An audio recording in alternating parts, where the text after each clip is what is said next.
Right? You have people getting milkshakes. You have acid. Milkshake, dude. Who cares? I care. Why?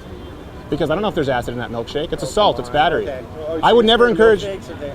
No, I'm not scared of milkshakes. I think someone who throws a milkshake is a pussy.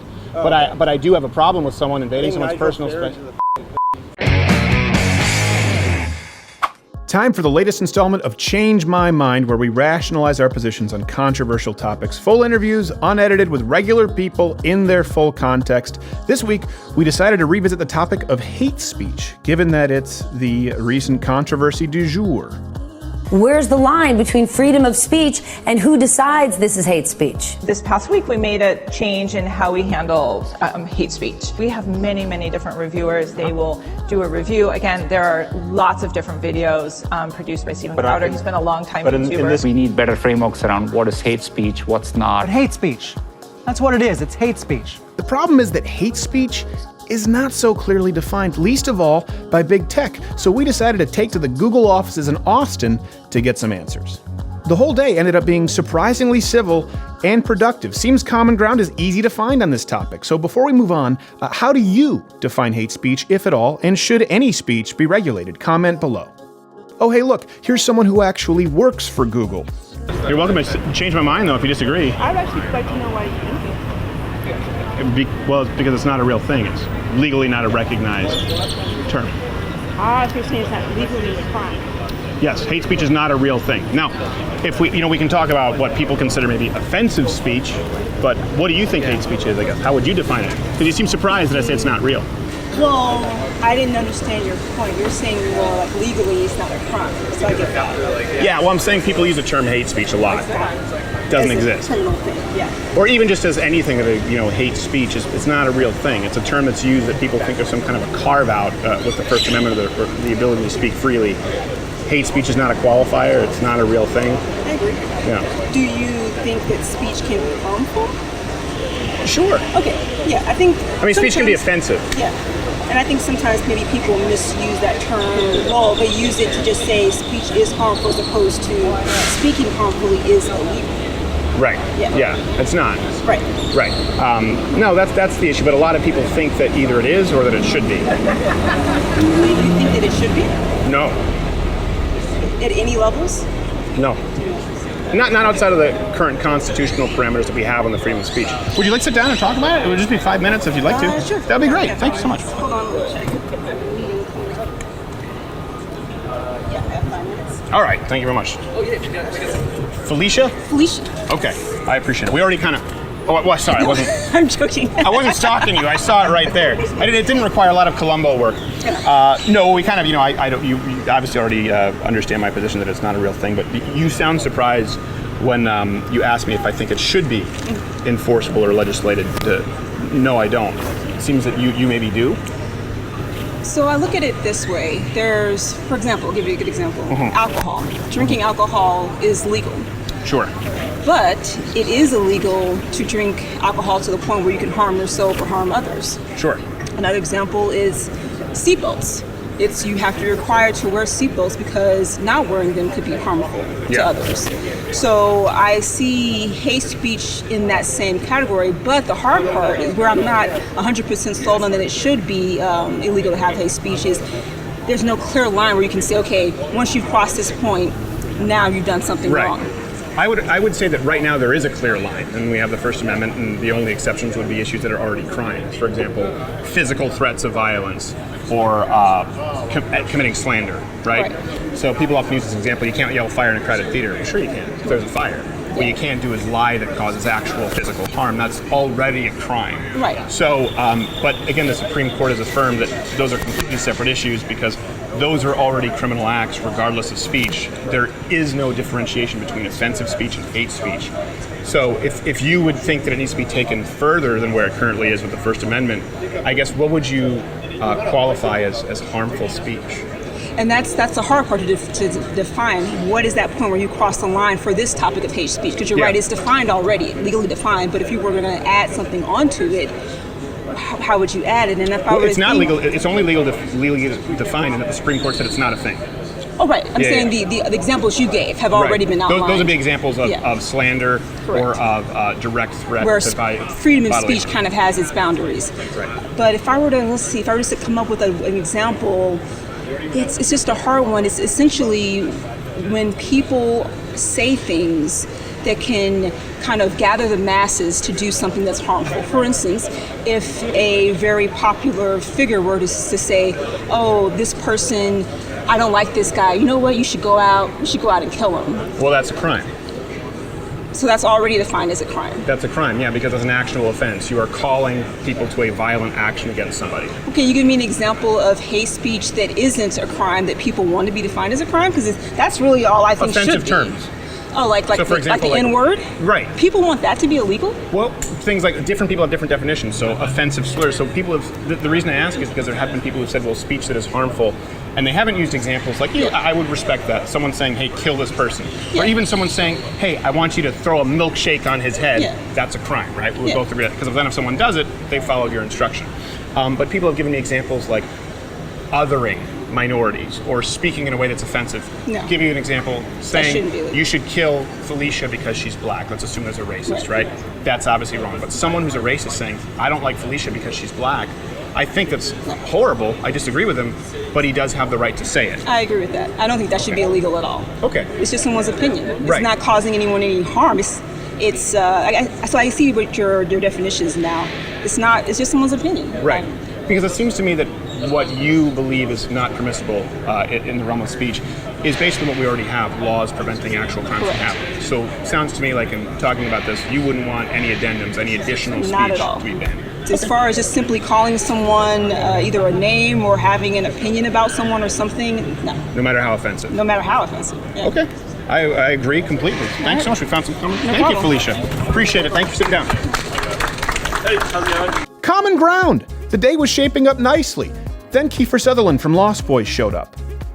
Hey man, I'm gonna call bullshit on one thing here. I'm a political science graduate at Sure. the University of Texas, and my experience there was not like that at all. I mean, it was Okay. not a hard right by any means or anything, but I definitely had no political science professors or philosophy professors that were pushing a hard left agenda. I mean, some of them were more to the left, some were more to the right, some were really in the Yeah. center.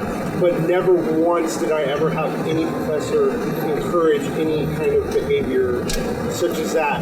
Well, The entire 4.5 years. I'm glad to hear that. You know, my brother went to UT and that wasn't the case. And when we visited UT, that wasn't the case with both professors and students who wanted to Well, banned. I mean, the students and then, are one thing, but I don't- and then statistically, I'm glad to hear that's the case. But do you realize there are 38% of college campuses have no conservative professors across this country? I don't know where you're Zero. I don't know where you get that from. Yeah, zero. And you can bring it up. We have it up at the website, and so you can check the source. Let's It's on the assume. website. Okay, cool. That's true. Oh, okay. Do you have any sources for anything that you're claiming? No, I don't, but you don't either. Well, I do. They're posted right now where you can go and see them. So I want to make sure that. So it's something. I don't have it right with It's me. on you to prove it. But You're the one making the assertion. well, the onus is on Not you to. me to disprove it. Well, it is because you said you wanted to call bullshit and made an anecdotal claim. So the empirical, the verifiable shows that there is a clear imbalance of political worldviews expressed on college campus to the point where there's 38% of of campuses that have no conservatives whatsoever. And then, of course, on the campuses that do have conservative professors, they're in a very significant minority. And if you disagree with that, you disagree with the sources, that's fine. But I would present them and say that's something concerning again, because nowhere else do you see that imbalance of worldview. You don't see it in any other workplace outside of academia, the entertainment industry, and media. I mean, you know, there's different studies show different things. Would you like to sit down and talk about it? Would you? Not really. I just want to talk to you here. I'm not trying to dodge the question. Okay. Well, yeah. Well, could I don't really could want you- to be on InfoWars or anything. I don't work with InfoWars. Right, they're here. Oh, okay. Yeah. Well, but you can sit down and talk with me. I mean, I'm talking to you right here. That's fine. okay, if you want to. I'm just gonna scooch a little bit so we can hear, because we can't really hear you. I just I wanted mean, you're on to camera anyway, give so. my 2 cents on that. Sure. As far as free speech goes, I definitely agree with you on a lot of things. I'm coming from a leftist perspective on that. Sure. I think that criticism of like PC culture is not just something on the right. There's a lot of people on the left that have Sorry, I didn't like come prepared. That's okay. No, I appreciate it. Like, there's a lot of people on the left that have criticisms of PC culture and like the postmodern condition that we're in. Mm-hmm. So I would agree that I don't think the government should legislate your right to say. I'm a First Amendment extremist as far as that goes. Good. And I think that people have gone way too far. But I would also strongly support people's right to vehemently. Would you mind just moving a little closer so we can hear you on the microphone as well? Yeah. I would also strongly support, others' right to vehemently oppose what you're doing. Sure. By almost any means necessary. But what do you mean by almost any means necessary? Well, I support a. I guess I'm saying I go further than like the liberal democratic position of wishy-washy multiculturalism's great, but we should kind of nebulously in the clouds not really stand for anything. Sure. I don't think it's the job of the state to tell you what to say, but and my position's a little still being hashed out on this. Yeah. Private individuals and organizations have the right to, you have to be able to kind of defend what you're going to do, maybe with force. I'm not advocating violence. You're not, but you said by almost any means necessary. By almost any means, yeah. Does that extend beyond speech? Does that extend? First off, what is it that people would oppose as far as what I'm doing? Well, I'm not talking about you per se. I'm talking about more extreme people to the right of you. Okay. I'm not like saying you need to come in and physically intimidate you. I'm not. That wouldn't be good. I'm not. I'm talking about. That'd be a bad idea. Extremists beyond you. Okay. People that are openly about racial genocide, about Sure. I'm talking about like Richard Spencer and people like that. I'm not saying that you are him. Yeah. Well, but the thing is, I've been accused of racism. I've been accused of homophobia and sexism without any sort of qualifications too. So the challenge then becomes, again, speech can be combated with speech, now with physical force. Well, I can't speak to. I mostly know you as a meme about whatever. Yeah. It's like. So I'm not going to speak to like what you stand for because I've never, admittedly, taken the time. What I'm saying is that by your worldview, right? You said that, and it's kind of eerie, where you said by almost any means necessary. I have had physical acts of violence both committed and threatened against me because of ill-conceived notions, positions that I don't even hold, right? Okay. So do you see the danger in saying if someone is an extremist, if someone is a racist or a sexist or a homophobe, then you have the right as a private individual, by any means necessary, by almost any means necessary, to correct them. Do you see the problem with that? Because you're now combating speech that may be right or wrong, by the way. You may not even understand what this person is saying with violence. Well, what I think is missing from both sides of the argument here is like a certain amount of common sense about telling the difference between you and say the alt-right, the real alt-right, the people who actually advocate for ethnic cleansing, things like that. Things like that I fully support combating by any means necessary. And that means violence. Yeah. So what would constitute, what would justify enacting violence against somebody? Give me an example. Somebody who makes credible claims of wanting to persecute people based on their race, who makes actual, and I'm not talking like he didn't use the pronouns that I think he should use. I'm not talking about that. I'm talking about that already happens in Canada. I'm not talking about Canada. I'm talking about here. Yeah. I'm talking about people that actually actively promote not just hateful speech, but promote violence or calls to exterminate. Well, listen, that's already illegal. So, for example, to call for the extermination of black people or to call for the extermination of Jews, right? That's illegal. Saying I hate Jews or I hate black people, which I'm not saying, because you've already mentioned violence, so I want to make sure I understand. I don't think that's something that warrants acts of physical violence. I think you combat that with speech. Do you disagree? You think someone saying I dislike black people, I think they're inferior, do you think that warrants physical violence? In the right situation, yeah, I do. I don't, like I said, I think there's a difference between the state being in the business of that and private citizens. And I know that my view's kind of extreme on that. It is. I'll accept And that. the challenge now is, of course, everyone's called a Nazi or a racist or a homophobe who disagrees with people on the left. I mean, you know that it seems like you're sensible. You agree that that's a problem. I do agree. And that that's it's a actually used as a call to violence far more than someone using a racial epithet in a joke, right? People say that person's a Nazi, that person's a racist, that person is a homophobe, and people are having acts of violence committed against them all the time. Right? You have people getting milkshakes. You have acid. milkshake, dude. Who cares? I care. Why? Because I don't know if there's acid in that milkshake. It's a salt. It's battery. Okay. No, I would never encourage. milkshakes, okay. No, I'm not scared of milkshakes. I think someone who throws a milkshake is a pussy. But I do have a problem with someone invading someone's personal space. Sorry for my language. No, that's fine. But I think I don't. You're saying I'm not scared of milkshakes. Okay. But I think people should be concerned with milkshakes because they don't know what's in that milkshake. And I think that if you go around and you toss something on someone, or you think that that's okay, you warrant an ass kicking, right? So would you agree by those same rules? If someone throws a milkshake, they should get their asses kicked, or at least it's deserved. I mean, they can go toe to toe, sure. Okay. Yeah, but I don't. But I'm willing to go both ways, man. I'm not just like. You Sure. know what I mean? Yeah, I I stand by understand. myself. You know, Yeah, but the problem with it again is just because someone's racist or has speech you don't like, you're not entitled to commit acts of physical violence, and that seems to be a common thread with like the Antifa left today, and that's a real problem. Well, here's the thing: is that's something I believe that I would be willing to accept the legal consequences of that Sure. situation. So I understand. I'm making a distinction between what I feel is right and what I feel should be legal. So you want to operate outside the bounds of the law because you feel so. I mean, the right situation, yes. Okay. Okay. Yeah, I disagree. I call that criminality. Okay.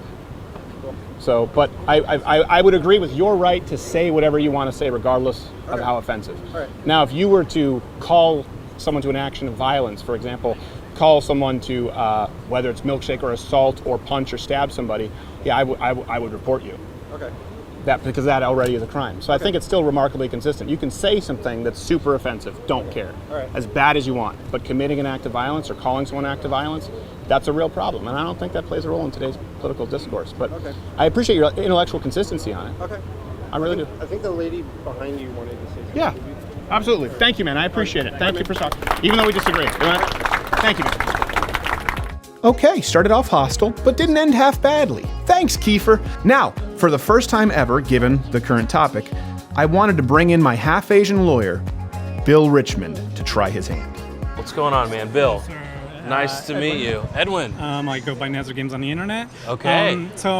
How can you possibly believe that hate speech isn't real when we just had white supremacists walking our streets, literally, if there were less laws with guns and the way it is now, they would probably take advantage of people of color, the gays, and I'm nervous. Don't mind me. So. No, it's the question. It's the question we're here for. So let me kind of expound on what the topic is on a broader sense. Don't get me wrong. I know this is America. We have a lot of freedoms. We're the biggest free country in the world, but we have very fringe problematic issues. I hate using that word. Problematic issues that probably either may need to be addressed or maybe we'll just go away with time, but I really don't think they're going to go away with time. They're just going to probably become more fringe or maybe more extreme. So if they become more fringe, that means they become less loud, right? Yeah. Oh, something exciting has happened here. Steven Crowder is a right-wing extremist that needs to be silenced. Steven Crowder raped me. I don't have any proof, but he did it. Now, keep in mind, this was all in good fun, and half-Asian lawyer Bill Richmond knows how to handle himself. Hello, Mr. Jones. We would like Mrs. Jones. I'm not sure what is the appropriate way. I want to appropriately respect you and the fact that Edwin and I were having a conversation about why hate speech isn't real, and he's trying to change my mind, so we're going to let him change my mind. Since you call me Mrs. Jones, I will. Mrs. Jones, thank you. All right, that's more reasonable. Now you're respecting my gender. All right, so the kind of question we were getting to is like, what are we actually talking about here? And so to give you the framework that we're talking about is we have a framework in this country of the Supreme Court precedent and our laws that says if it's an emergency, we have a restriction on speech, so that's if it's a direct, imminent, serious harm, and viewpoint neutrality. So you can have laws against vandalism, but they're not dependent on what the vandalism is, so what the message is, crimes, perjury, fraud, that type of thing. And so hate speech is speech, for example, in Canada, Europe, or France, that goes beyond that says if it's offensive, if it talks about race in an offensive or demeaning or fear-inducing way, then it should be punishable either by fines or jail or otherwise. And what I'm saying is that the platform that we already have is adequate to cover the examples that you just gave. So if someone is directly inciting violence, if they are carrying guns in a way that intimidates or brandishing weapons, those aren't protected types of speech. They're already limited and regulated within our system. So why would we need more regulation than that? But don't you feel like if we had like internet bill of rights at least to generally give us a uniform, like for like Google, say this big entity like Google, a uniform like governmental law saying like this is hate speech, this is not hate speech, and then this is the terms of service against all private entities. Wouldn't that be better for protecting, like, say, you as a creator? Or so you're right. Yeah. Clarity of rules would make everyone's participation in a private company's business clear. This is the media. This is the modern media. Right. This is the modern newspaper. The newspaper's dead. Radio's dead. Who uses radio anymore? Nobody. Maybe. I mean, you might. Maybe Mrs. Jones. But, maybe Mrs. Jones. But I mean, I feel like that would be something at least the minimum that we need the Internet Bill of Rights. So how would you define what the hate speech is then? I mean, the only thing I can say that would define hate speech at this point would be anyone like. We do have white supremacists in the country. They do want to express their speech as killed the gay, killed the brown man, and that is a thing that seems very, very problematic, and I'm pretty sure none of y'all are racist. It's usually most confrontations are between two non-racist people, so that's usually, and it's just a heat of the moment issue and stuff like that, and you see it time and time and again in the workplace, time and again. But what would be the definition? How would we ask people to apply the law if it's not just a subjective statement, if it's just how offended is it? And perhaps the other question would be is who's going to decide? Because if we give the government the power, then that means Trump decides now, and then whoever wins the next election or the election after that, they get to decide what it is. And why should we give government the power to decide what hate speech I feel like it should evolve over time. Things do change. People change. I do believe for the left, they tend to change the goalposts. For the case of like Carlos Massa, he uses queer as a term for other. I don't really agree with that as a fellow gay man. It's really like boggles my mind that we would reclaim a word that was used against gay people for so long. Right. So it's just me being the liberal eating a liberal in that front. So I don't know I don't know. It sounds like you're being logically consistent. I mean, to say, wait a minute, this was a word that we find to be offensive, so we should stop using the word. And I think that's kind of my point, is to say, if you ignore viewpoint neutrality, then you can go out and say it's okay. And then we have like the iDubbbz of the world trying to reform those words, and for him it doesn't look so problematic. But if another person says like the N-word or something, it will be problematic. So I don't know. It's really hard to tell like what line do we need to draw, especially for the YouTube front, because I'm a big fan of YouTube. Got it. I don't watch your channel. I'm sorry, but I am subbed to you. I do watch on occasion. It just depends. You kind of are taboo. So in my front. So I mean. Well, and let me ask you. Let me kind of conclude on this point and let Mrs. Jones do what he wants to do here. Do you think that we should? Is it your point that to the extent that the First Amendment doesn't allow for a hate speech law, should we amend the First Amendment to allow for these types of laws? We need to make an Internet Bill of Rights. I feel like it really needs to be addressed. These are issues that kind of like that are uniform, because what happens is I'm on Twitter and I watch this for like the longest period of time. The goalpost changes, and when the Twitch it changes, YouTube it changes. So it's really hard to determine where the lines are. Where the lines are. And then with YouTube being so vague, sometimes they're like, you're demonetized. And in situations where it's targeted harassment, I can understand. For Carlos Massa, I do understand. Not so much the gay, lispy gay thing, even though that's pretty shitty and offensive. And offensive. Okay. But that's. But I do care about the anchor baby. That is kind of like a little bit more. Further, more offensive. Yeah, way past. That might be the case. The norm for civil conversation, even in our day of age. Yeah. I don't really know Carlos Massa very well. Sure. And I don't know his background very well. I'm pretty sure I'll see something on Twitter. I don't know. Yeah. We'll see. Well, for those who are trying to listen and haven't been able to, one thing that Ed said that I definitely agree with is the constant shifting of the goalposts, and something we talked about earlier, that it's hard for anyone, whether you're on the left or the right, to know what creators can do on social media platforms if the goalposts keep moving. So at the very least, setting aside our views, we can at least agree, let's get some clarity from these platforms on what the rules are. Is that fair? Yeah, I agree. All right. I agree, especially on the YouTube front and the Twitter front and Twitch front. Because I guess wonderful. Thank you. It was nice talking to you. It was great talking to you guys. Can we get a round of applause for Ed for coming out here tonight? Thanks, half-Asian lawyer Bill Richmond. Now time for this Z. Hi. How are you? I'm curious about I'm your Steven. premise. What's your name? I'm Adrian. Adrian? Yes. Nice to meet you. So, you are upset about limitation of speech, like ideologically, in what context? Let me sort of state it so we understand exactly the premise. Hate speech is not real. It's not a real thing. Legally, it's not recognized as a real thing. There are no exceptions to the First Amendment, regardless of how offensive the speech is. And I, of course, think that's a good thing. If you disagree, then on that premise, you're more than welcome to change my mind. This is, so it's about the First Amendment. What actions by Google are you objecting to? Well, I'm not talking about Google right now. I'm talking about hate speech, which is a term which has been thrown around quite a bit. And it's not a real thing. Okay, but would you agree that there's like unfair censorship ideologically going on social media and the internet based on... I wouldn't use the word necessarily censorship, because censorship would typically involve a role of government. But I certainly would say, unfair treatment and uneven application of the laws on social media, And it's been done so under the guise, often, of hate speech, which isn't a real thing.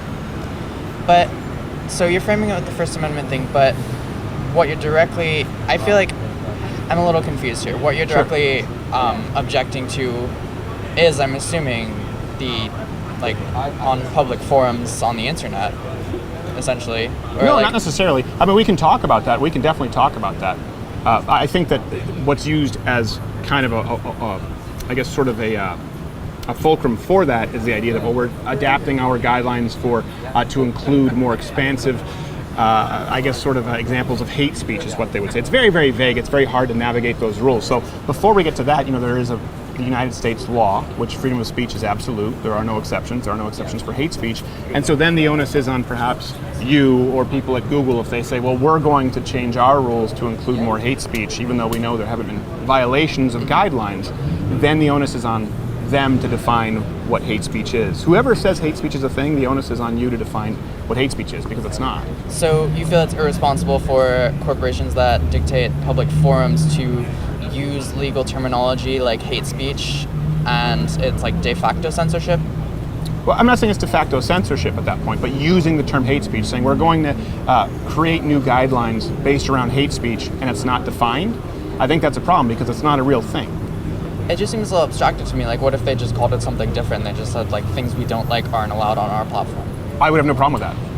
If they said offensive speech or speech that we disagree with as a company is not allowed on our platform, or not allowed on our publishing platform, I would have no problem with that. So you disagree with the use of the term hate speech? I disagree with the use of the term hate speech because it's not a real thing. I don't think, and maybe you can clarify your position if you disagree on that first step, right? Whether you think hate speech is a real thing, if you think hate speech should be regulated.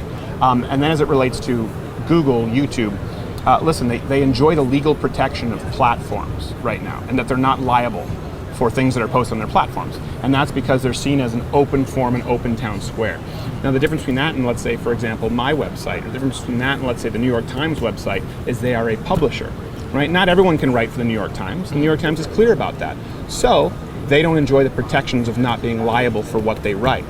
YouTube, Google, Facebook right now, they enjoy the benefits of being regulated as a platform or similar to a public utility without following those same rules. So if they said we are a publisher and we are pushing a narrative. And we, even though we recognize hate speech is not a real thing, we like to include it in our company code of conduct. And we want to get rid of people we disagree with. That would be fine, but that's not what they're doing. So you feel like if they want to dictate what is shown on their platform, then they should be held to the standards of a publisher, not a platform? Of a platform, not a publisher, yes. Okay. Yeah. That makes sense. Yeah, I just think they need to decide on that front. I don't really have any strong opinions on censorship. I was just curious about the corporate versus governmental aspect of because a lot of people do compare like social media censorship to government censorship, which I don't really think is an apt comparison. I don't necessarily think it's an apt comparison until you look at them enjoying protections from the legal system, right? Or if you look at them receiving any kind of tax incentives or any kind of subsidies, which we're not really necessarily talking about in the case of Google, but certainly incentives to regulate them as a platform. My thing is, the first step I would say is this: they need to sit in a court of law. They need to declare legally whether they are a private publisher, in which case they can deplatform anyone they want, treat people however they want based on point of view, or if they're a platform, in which case they do not have the right to do that. Right now, the guidelines are very vague, and that's a term that's often thrown around, hate speech that's really used as a political weapon to silence voices you disagree with. And that's why certainly I think it's irrefutable that it should not play a role in our society at large, the idea of hate speech laws. And I think if someone is going to declare that as part of the policy on their platform, it's their duty to define what it is, and they haven't.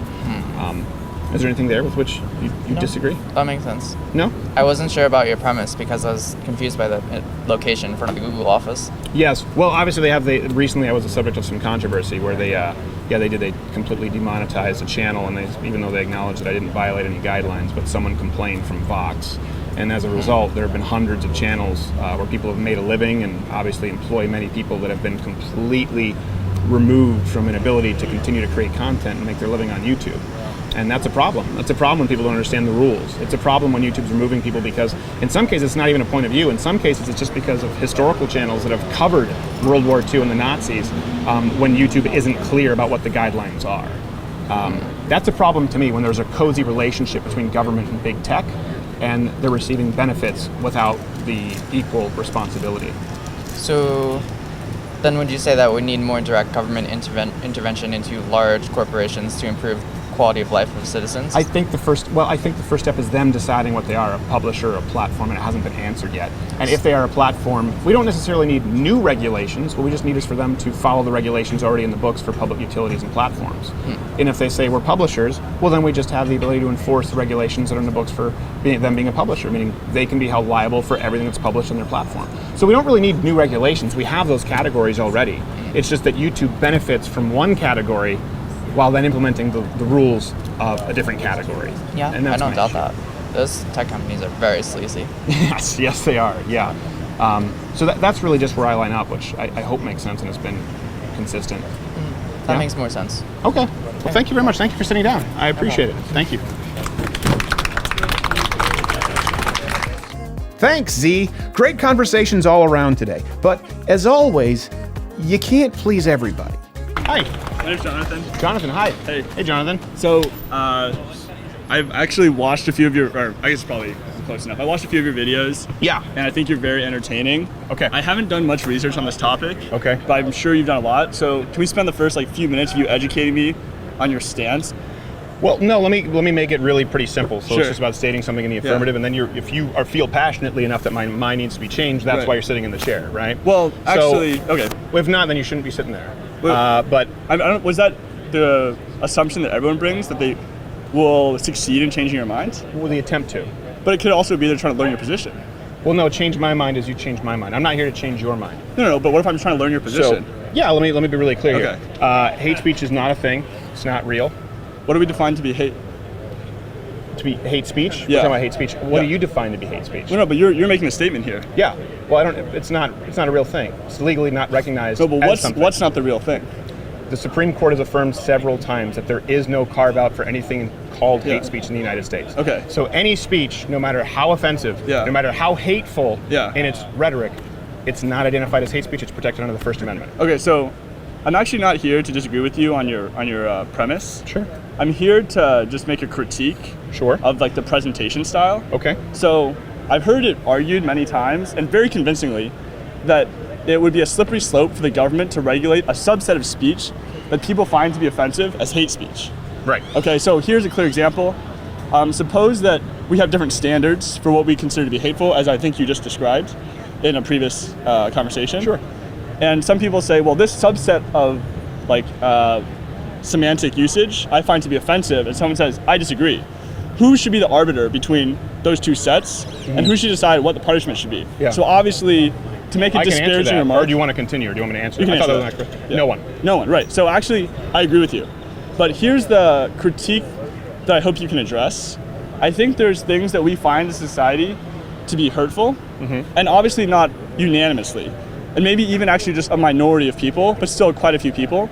And by vocalizing how it's so arbitrary and destructive for the government to regulate that kind of speech, the way in which we vocalize that can actually do a lot of harm. Okay. So here's an example.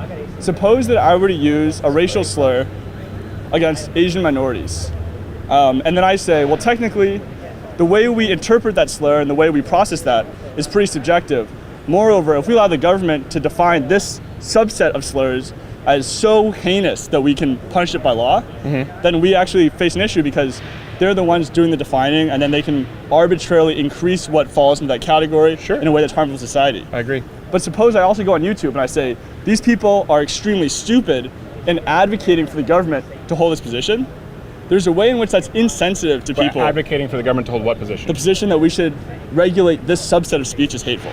Okay. So, I thought you were saying someone who goes on YouTube, forgive me, I want to make sure I understand. Yeah. It sounded like you were saying someone who goes on YouTube and says that Asian people are stupid. And No. advocates. No, I'm saying that suppose I'm a person who observes Asians being labeled with this racial slur. Okay. And then I say... Or inferior and... Or whatever the terminology is. Right. And I say to them, hey, the way that this is being designated, albeit offensive, should not be categorized as a government in any legal terms because of the slippery slope that it'll lead us down. Right. But if suppose I also say that in a way that's very dismissive of people who hold that position and not considerate of the particular viewpoint that they have, that itself, that dismissiveness and the lack of sensitivity, I feel like can do more harm than good.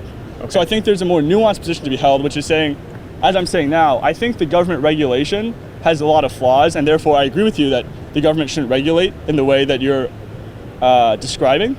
But I think the way in which you advocate for the position against government regulation can be more sensitive and nuanced than I think is often held. So what's you said you had a critique. That was the critique. That you think it's not nuanced. Well, I think that it's not sensitive and not nuanced not nuanced, yeah. Okay, so you think that simply stating a position in the affirmative that is factually accurate, which we both agree that hate speech isn't a real thing in the United States, and you're welcome to sit down and change my mind in a long-form, unedited interview where I just let you spoke for borderline a soliloquy. Yeah. How much more nuanced or fair, sensitive could one get? No, but there's a way in which you can be dismissive of people, maybe not in this specific context. Okay. Like right now, you're making a very strong point to hear me out, which I appreciate. But I think just in general, in the aggregate, there's a certain tone and a certain disposition that you can set a normative stance on in the way you conduct yourself, maybe not just in interviews, but just in general, that is not sensitive or nuanced. And I think that could be an issue. You like that word, nuance. So maybe so this is a personal critique. Right. Correct?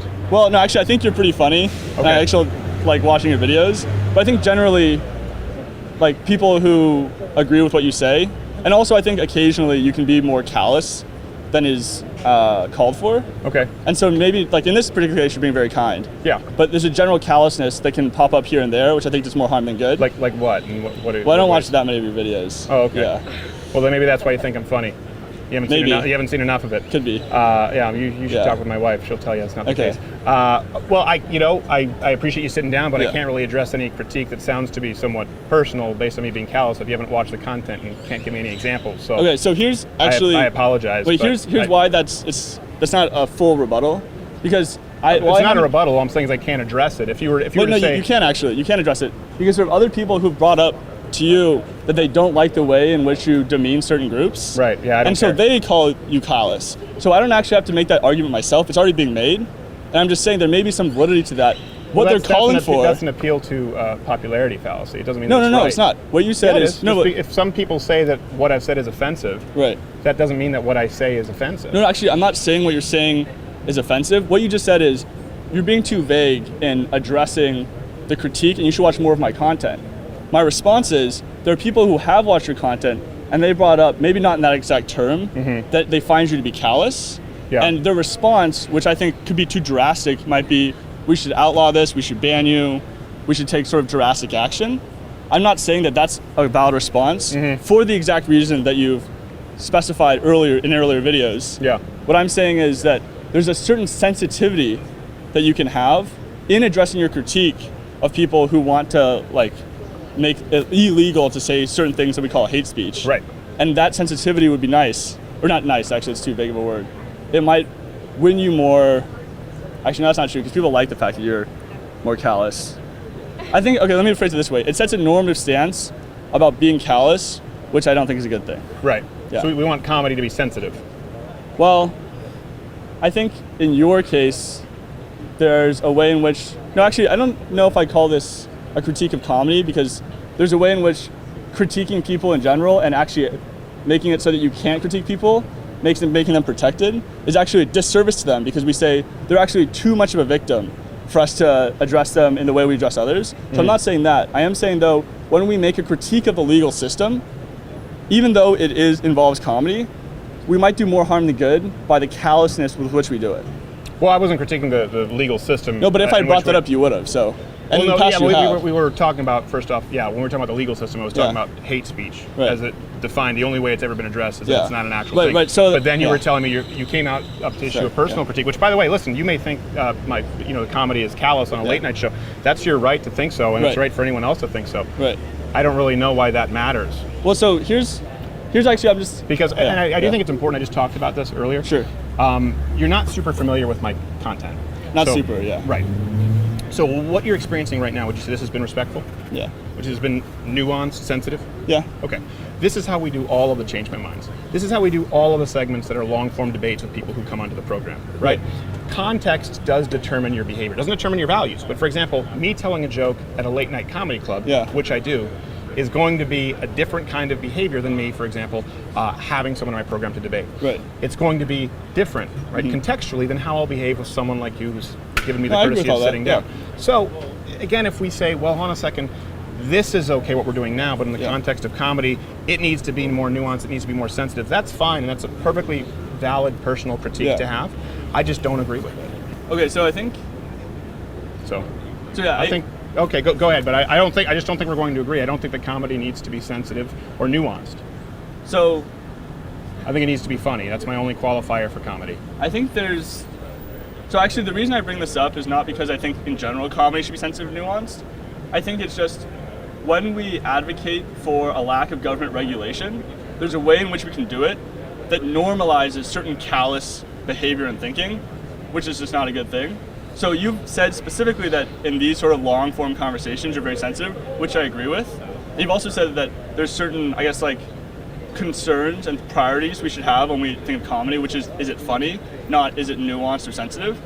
And I think that there's a way in which the importance of a topic can actually branch over into those two realms. So the importance of this topic here is like, what is the logical underpinnings of this statement, which we actually really haven't addressed, because that's not really what I came to talk to you about. Because there's a strong argument for your statement, and therefore I don't want to attack what I don't have a strong counter argument for. No, you just had a personal critique. Right. It's very vague. Well, it's actually not vague. Let me say it again, and hopefully you can point to me where it is vague. Yeah. So, when you critique government regulation, there's a way and a manner in which you critique it that can do more harm than good in its callous nature. What if you're not critiquing government regulation? What if you're advocating government regulation? That can also be callous. Okay. I'm not saying that I'm in favor of government regulation. So then that's irrelevant as a pre-qualifier, right? You're just saying people shouldn't speak callously. No, but I'm talking about this specific government regulation, which often in these kinds of debates, what you'll do is you'll bring up specific laws and then critique them in a very compelling way. And I'm just saying, I don't think in these long-form debates, probably you do it as harshly, but maybe in your late-night stand-up. And I think in other ways, there's a way you can be callous in making that critique that sets a normative stance. That I don't think is good. Yeah. Okay, so you personally don't like the way that I do comedy. No, but I also think this is a more nuanced position that can be voiced as you describe people who hold admittedly logically inconsistent positions. There's a way in which you can do that in a more kind manner. I guess for the sake of comedy. Sounds like it would be a lot of fun at parties. So I appreciate it. We do, because I think we're going around in circles here. Here's what I would love to see. I would love to see you do kind of what you're talking about. Practice what you preach, and do some comedy in a very nuanced, sensitive way that gets people to laugh and people enjoy. Can I just make one final point? I think we've been doing a couple final points here for a while, but I do appreciate it now. And I'm sorry that you think I'm callous. I've tried to not be here in this case, and I understand your point. I understand your point. I just don't care. Oh, you're still here. I'll chalk that up to our fantastic retention rate. If you enjoyed this installment of Change My Mind, please consider clicking on one of these boxes, I can't see where they are, to watch another installment, or I'd highly recommend considering joining Mug Club at louderwithcrowder.com/Mug Club. Not only do you get access to the full daily show and content that you can't see here on YouTube, but because we were recently entirely demonetized, it's the only thing that keeps this kind of content going. So we appreciate your support as public enemy number one of YouTube. We're learning how to navigate these waters. Maybe if we were more effective at transgender makeup tutorials, or more advertiser-friendly podcast about transgender makeup tutorials.